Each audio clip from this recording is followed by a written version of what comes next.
आज हम व्यवस्था विवरण की पुस्तक अध्याय 20 का अध्ययन करेंगे। जब तू अपने शत्रुओं से युद्ध करने को जाए और घोड़े, रथ और अपने से अधिक सेना को देखे, तब उनसे न डरना। तेरा परमेश्वर यहोवा जो तुझको मिस्र देश से निकाल ले आया है, वह तेरे संग है। और जब तुम युद्ध करने को शत्रुओं के निकट जाओ, तब याजक सेना के पास आकर कहे, हे इस्राएलियों सुनो, आज तुम अपने शत्रुओं से युद्ध करने को निकट आए हो। तुम्हारा मन कच्चा ना हो, तुम मत डरो और न थरथराओ और न उनके सामने भय खाओ, क्योंकि तुम्हारा परमेश्वर यहोवा तुम्हारे शत्रुओं से युद्ध करने और तुम्हें बचाने के लिए तुम्हारे संग संग चलता है।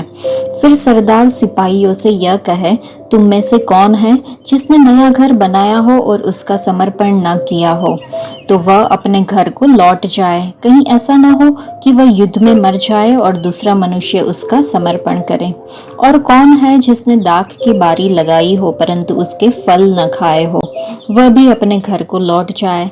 ऐसा न हो कि वह संग्राम में मारा जाए और दूसरा मनुष्य उसके फल खाए।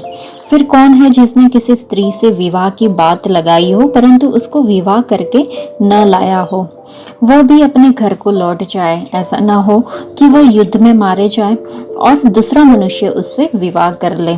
इसके अलावा सरदार सिपाहियों से यह भी कहे, कौन कौन मनुष्य है जो डरपोक और कच्चे मन का है, वह भी अपने घर को लौट जाए।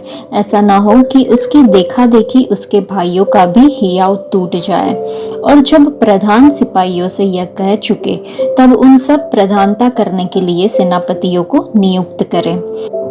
जब तू किसी नगर से युद्ध करने को उसके निकट जाए, तब पहले उससे संधि करने का समाचार दे।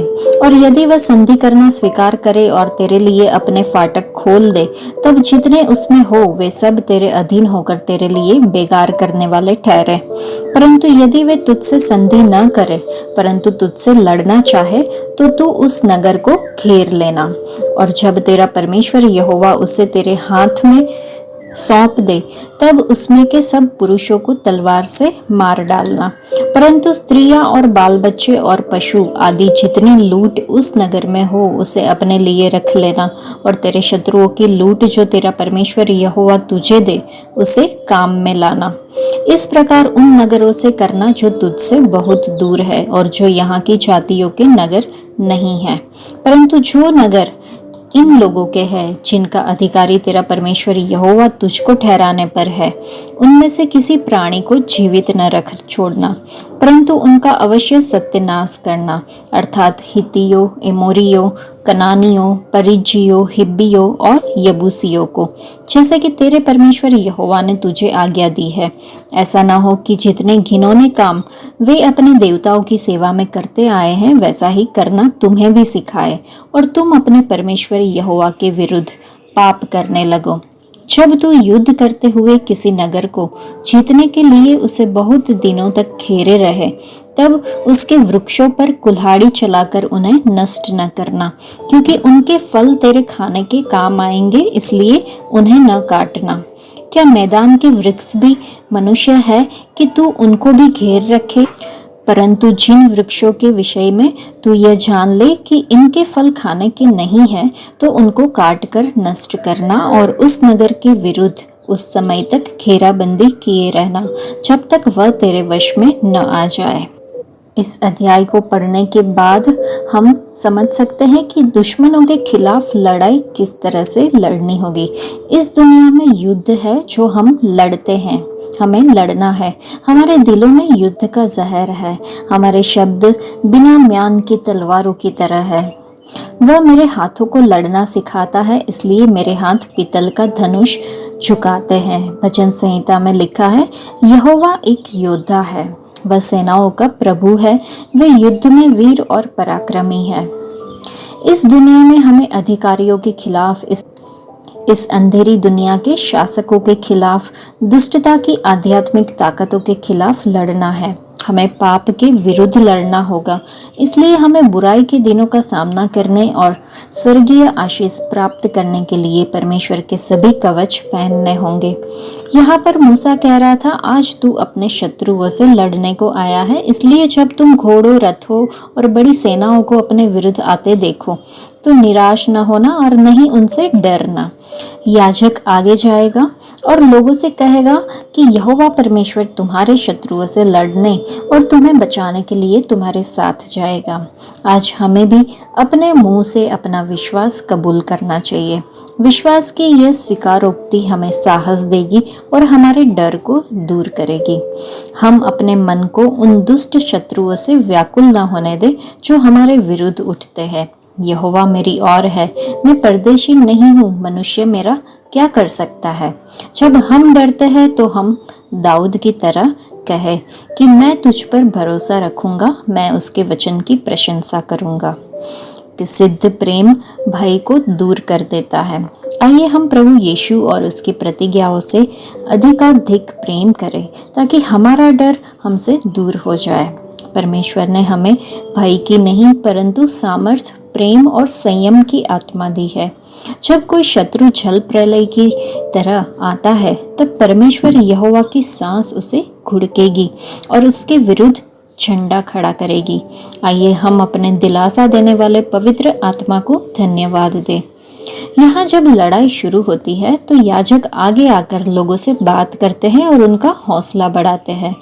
आज जब हम युद्ध में हैं तो हमारा महायाजक प्रभु यीशु मसीह हमसे बात करते हैं और अपने वचन और बाइबल के पवित्र वचन के माध्यम से हमें प्रोत्साहित करते हैं। आइए हम अपने उद्धारकर्ता प्रभु यीशु मसीह को उनके महान प्रेम के लिए धन्यवाद दें। एक और चीज़ हम समझ सकते हैं हमारे परमेश्वर के बारे में। हम उस परमेश्वर की आराधना करते हैं जो अपने बच्चों को युद्ध में प्रोत्साहित करते हैं। हमारी लड़ाई मांस और खून के खिलाफ नहीं है, लेकिन शासकों के खिलाफ, अधिकारियों के खिलाफ, इस अंधेरी दुनिया की शक्तियों के खिलाफ, दुष्टता की आध्यात्मिक ताकतों के खिलाफ है। आज आपका दुश्मन दहाड़ते हुए शेर की तरह घूमता है, जो भी मिलता है उसे खाने की ताक में रहता है। और यहोवा अपने बच्चों से वादा करते हैं। हमने इस अध्याय में देखा कि उन्होंने कहा, डरो मत, निराश मत हो, थरथराओ मत, क्योंकि तेरा परमेश्वर यहोवा ही तेरे शत्रुओं से लड़ने को तेरे संग चलता है। जो दुनिया में है उससे बड़ा वह है जो हमारे अंदर है। तो हमें क्या करना है? हमें परमेश्वर की स्तुति करनी है जो हमेशा हमें मसीह की विजय यात्रा में लेके जाते हैं। परमेश्वर का धन्यवाद हो जो हमें हमारे प्रभु यीशु मसीह के द्वारा विजय दिलाते हैं। परमेश्वर के सभी हथियार पहनने होंगे और हमें हमेशा जागते रहना होगा। लूका रचित सुसमाचार में लिखा है कि देख, मैंने तुझे सांपों और बिच्छुओं पर चलने का और शत्रु की सारी शक्ति पर अधिकार दिया है और तू किसी वस्तु से हानि न उठाएगा। परमेश्वर ने जिस पर्यावरण की रचना की है उसके लिए परमेश्वर को कितनी चिंता है।